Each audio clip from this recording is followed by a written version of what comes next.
Hello, everyone. This is Tom Fox, and I would like to welcome you to a very special 5-part podcast series on the Hughes Hubbard Reed Fall 2019 FCPA and Anti-Bribery Alert, which was recently released. In this 5-part podcast series, we take a look at 5 separate areas that are touched upon in the alert. They include an overview of the alert, the U.S. FCPA component, the French developments in anti-bribery, anti-corruption, enforcement, and compliance programs, multilateral development banks and their role in the fight against bribery and corruption, and we conclude with a review of anti-bribery enforcement in Brazil, along with Brazilian authorities' embracement of compliance.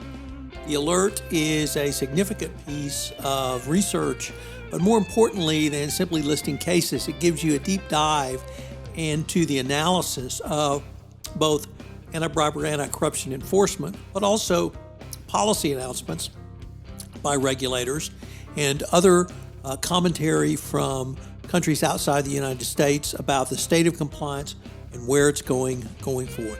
In this part 4, I visit with Michael DeBernardis on developments from Multilateral Development Banks over the past year. This special series on the Hughes Hubbard Fall 2019 FCPA and Anti-Bribery Alert has been a special production of the Compliance Podcast Network. Hello, everyone. This is Tom Fox, back for another episode in our 5-part exploration of the Hughes Hubbard 2019 FCPA Alert. Today, I have back with me podcast favorite Michael DeBernardis, and we're going to explore some of the developments from multilateral development banks over the past year. So, Michael, first of all, with that incredibly long-winded introduction, welcome back to the podcast, and most importantly, thanks for taking the time to visit with me on the Hughes Hubbard 2019 Alert. Happy to be here as always, Tom. Thanks for having me. Michael, I was wondering if you could give a few words on what the role of multinational development banks is in the international fight against bribery and corruption. Yeah, happy to. I mean, I think it's really a multifaceted role. The multilateral development banks, the World Bank being the most prominent, they have the ability to sanction companies, and debarment would be the most serious sanction for misconduct of all kinds on the projects that the banks finance. And that misconduct includes corruption. So, it comes up in several different respects. One of the main ways that the MDBs for short, that the MDBs get involved is what you might refer to as a tag-on sanction.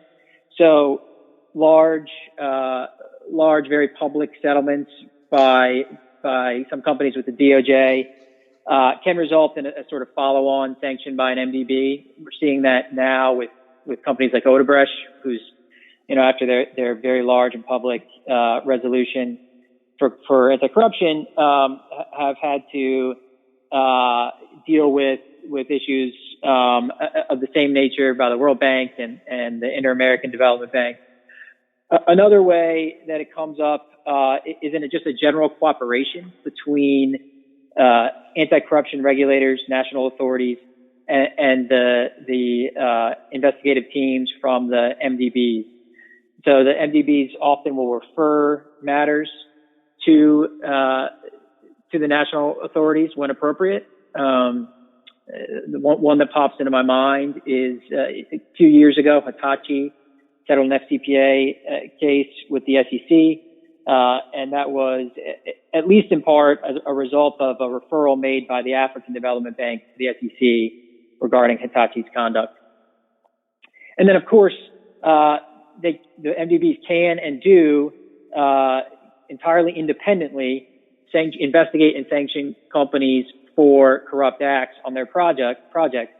I think this is maybe the key role in the global fight, is that MDBs often reach companies and reach countries, territories that are otherwise outside of the reach of national authorities who might want to prosecute corruption. So I think that's in part why you see a lot of Chinese companies being sanctioned by MDBs.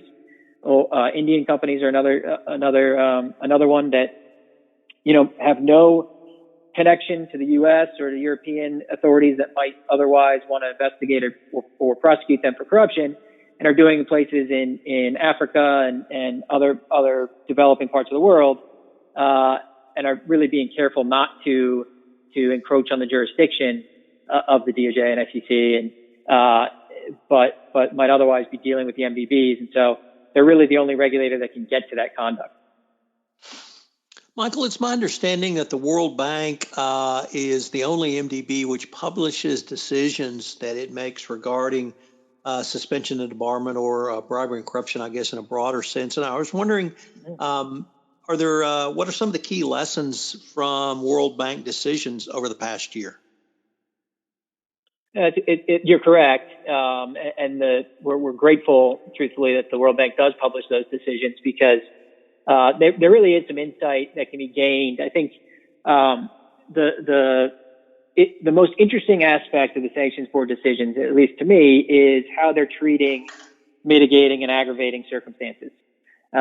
So it's one thing, of course, to go in and be found to have committed corruption and be sanctioned to a 5-year debarment. It's a much better situation to go in and be found of corruption, but only receive a debarment of 6 months. So aggravating and mitigating factors are really important, and the Sanctions Board provides some details as to how they're treating these things. And in 2019, there are really, I think, 3 key lessons that we learned from that, from those decisions.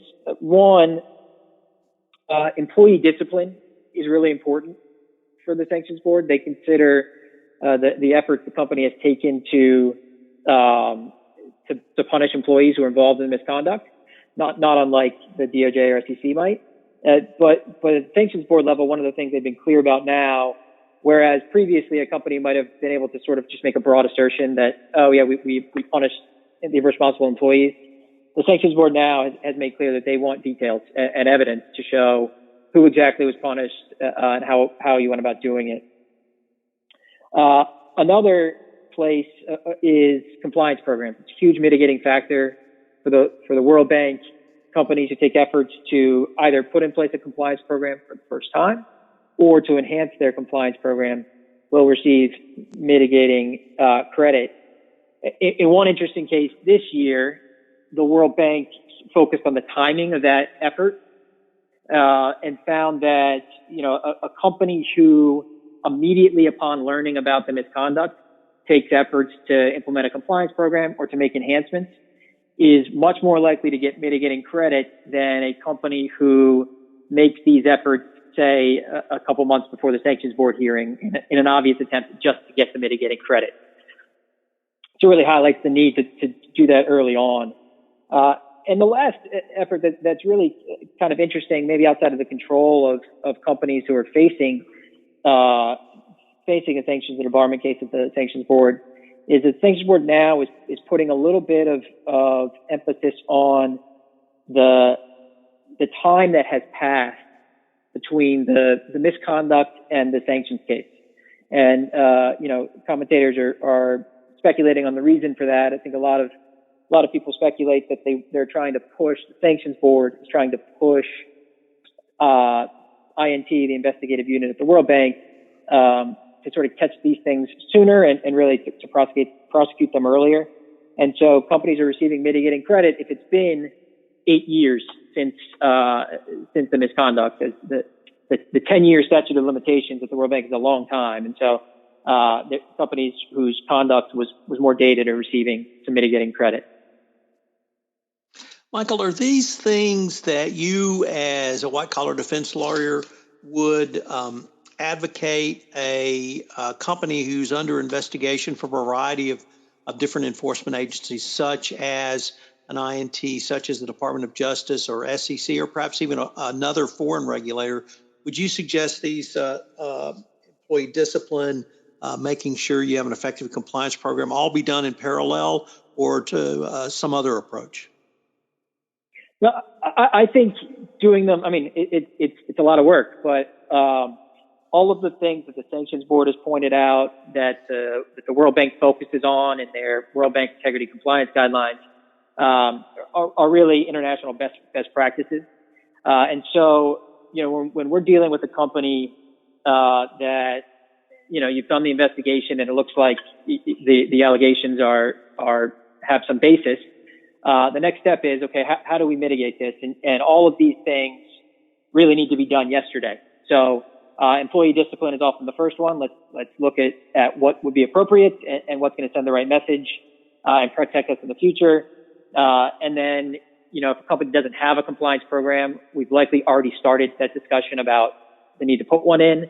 If they do have one, now you're looking to see where the gaps were, where the issues were, and trying to enhance the program to fix that problem. So those remedial measures are really important. It can be overwhelming for clients to have to sort of handle so much at one time, but it's really important to sort of get it all done well, but to get it all done as soon as possible. Well, Michael, unfortunately, we're near the end of our time, but it's been a fascinating review of where we have been with the Multilateral Development Bank enforcement actions and information over the past 12 months. Thank you again for taking the time to visit with me today. It was a pleasure, Tom. Thanks again. Hello, everyone. This is Tom Fox again. I hope you enjoyed this episode in our special 5-part podcast series on the Hughes Hubbard Fall 2019 FCPA and Anti-Bribery Alert. I've linked to it in the show notes, and I would urge you to check it out, download it, and read it at your leisure. There's lots packed into it. And of course, best of all is the price, which is it's free. The special 5-part podcast series has been a special presentation of the Compliance Podcast Network.